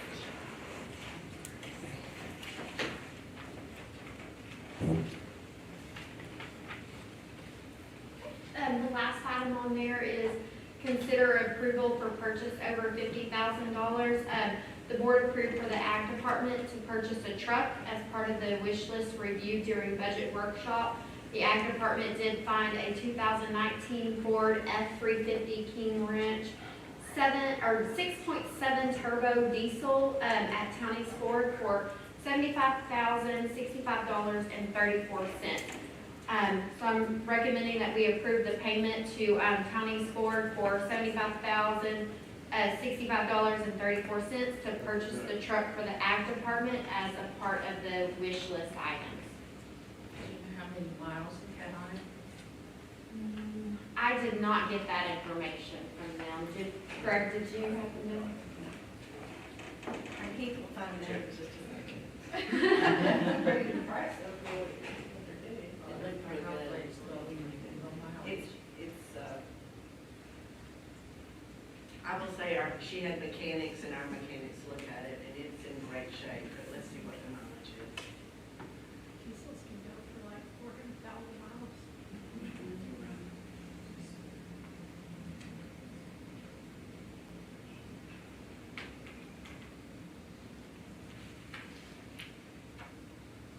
Do they need to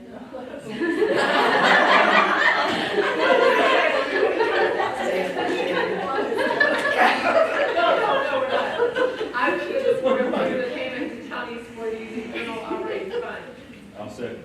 Okay, we have a motion by Lisa and a second by Roger, and we'll find out the mileage later, I guess. Thank you. Okay, how would you? Yes, we do. All those in favor of this item, please say aye. Aye. Those Aye. opposed- Those opposed, no. And board measure passes by all board members present. Next, we move on to the TASB Board of Directors nominations. I don't, So, every 2 years this comes up, you have an opportunity to nominate someone. You can nominate someone for this board, or you don't have to do a nomination at all. So, what say you?